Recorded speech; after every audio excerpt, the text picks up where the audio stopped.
Now that we know the qualities to look for as we select people to disciple, I would like to talk about initiating our discipleship process by using a discipleship covenant that's found in Appendix 3 on page 234. We will then conclude the podcast by talking about materials to use in the discipleship ministry. A complete listing of our materials and many more will be found in the recommended discipleship curriculum in the bibliography, Appendix 1 in our textbook, page 225. In your notes there is a covenant. You see the covenant there? It looks like this. It says the disciples' covenant for life and life discipleship. Now, what I do when I disciple somebody, I spend some time praying about it. I may talk to other people about the person to get their input. Somebody that knows them better than I do. Then I go out to eat with them for lunch or something like that, just to get acquainted. I may challenge them with the possibility of being discipled. And I just say this is probably going to take a year and a half of intensive growth. There'll be some homework assignments. There'll be you'll work on becoming more like Jesus. And I can guarantee you that if you will stick with me and follow the plan, do the work, meet faithfully, apply things to your life, you will change so much in the next year. In fact, you won't hardly know yourself. You'll be so different after the year and a half because you've grown. And I'd like to ask if you would pray about that, see if God would have you be involved in a discipleship relationship where you will become a disciple of Jesus. So they pray about it and come back to me maybe in a week, and they'll say, you know, I'd like to do that. So we sit down and we go over the covenant. I'll say, if you're going to be a disciple of Jesus, I want you to agree to a covenant. This is a covenant with me, but it's before God. This is a promise that you're making that you'll do your best to keep this covenant. And here are some things that you'll do. And so we go through the covenant so that they know what is expected. And see, what I'm doing is I'm emphasizing the importance here. This is not just something that you can take or leave, fit it in when you can fit it in. This is a priority in your life that you're going to make for the next, say, year and a half until the process is done. You're going to keep this covenant.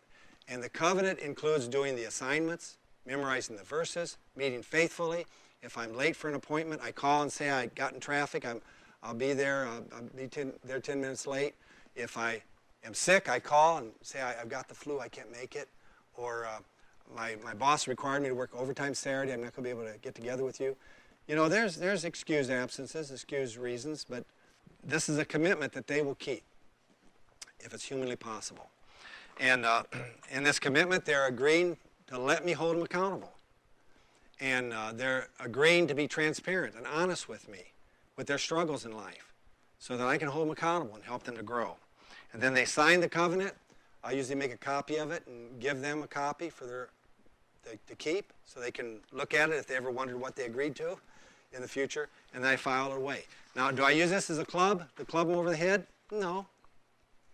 I may not even bring the covenant up again. But, you know, I use a positive approach of encouragement.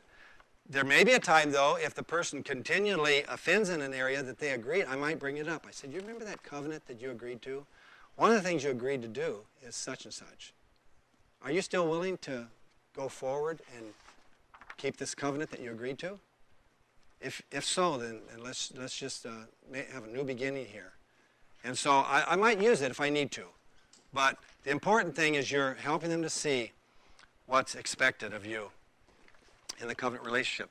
Now, we're going to break for lunch pretty soon, but what I want to do first is talk about the books over here, the materials and so forth.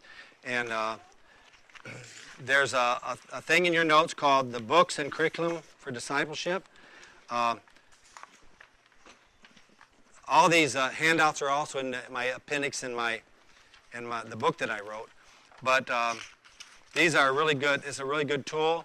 One of the things that I didn't write in there that I think I'm going to try to get it in the new book. It's already been edited. I'm going to try to get it in there.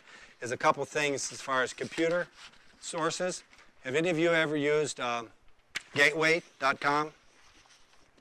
That's a good website. It's actually an online concordance and so forth. You can look up references in any translation pretty much that you want. That's a good one.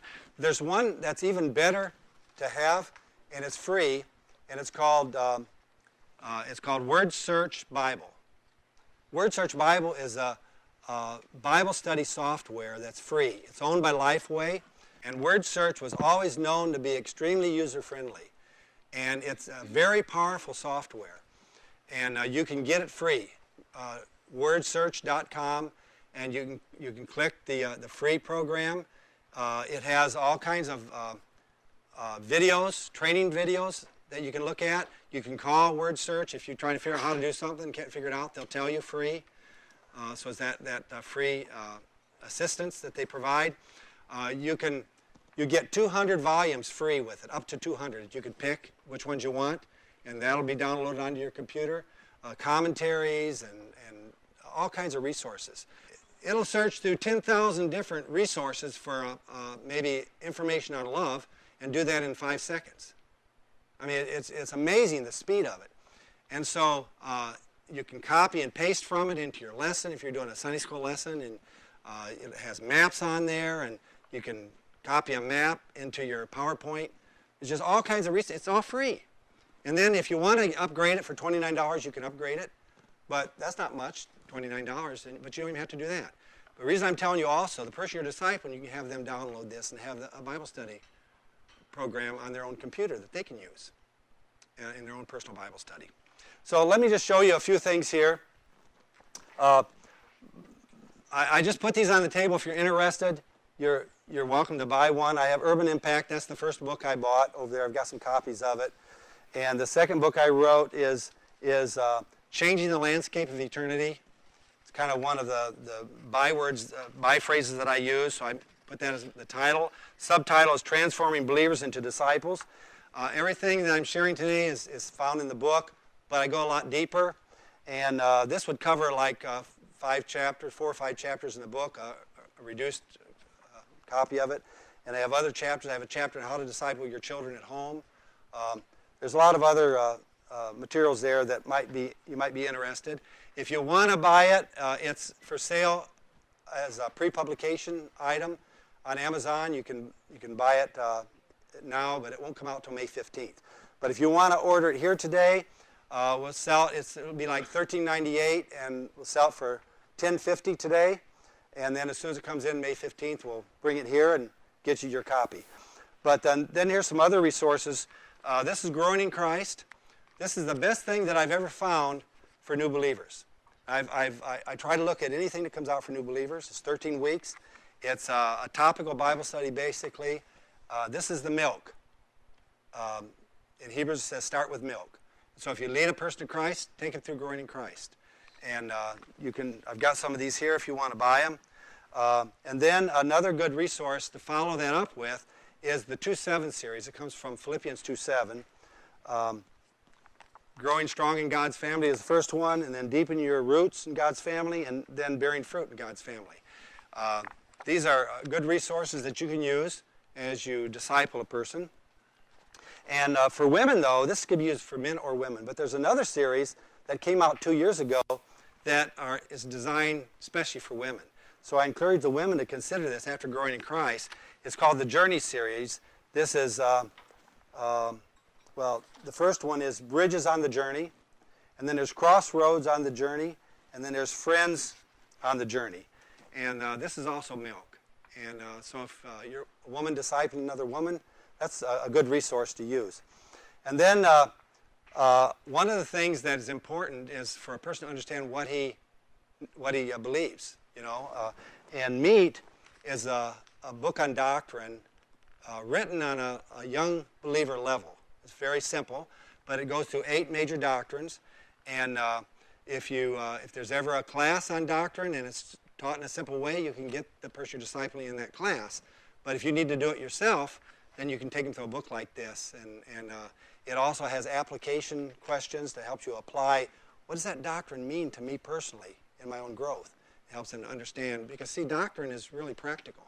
It should be practical. It's not just a theological thing, it's a practical thing that we can learn. And then bread is the Doctrine of Christ. A lot of new believers get caught up in with the Jehovah's Witnesses or the Mormons or different cults. And the big difference is they don't believe in the deity of Christ.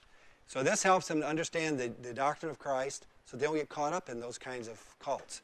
And so I take them through meat, then I take them through bread.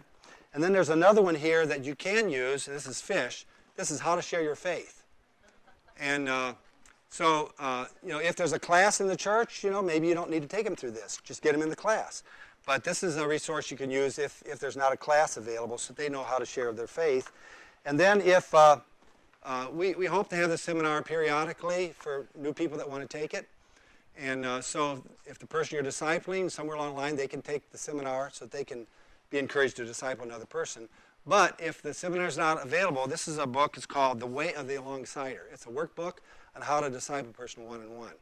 I call this disciple making for dummies. It's very simple, but it's something that you could use as a tool if you want to, if you need something like that in your disciple making.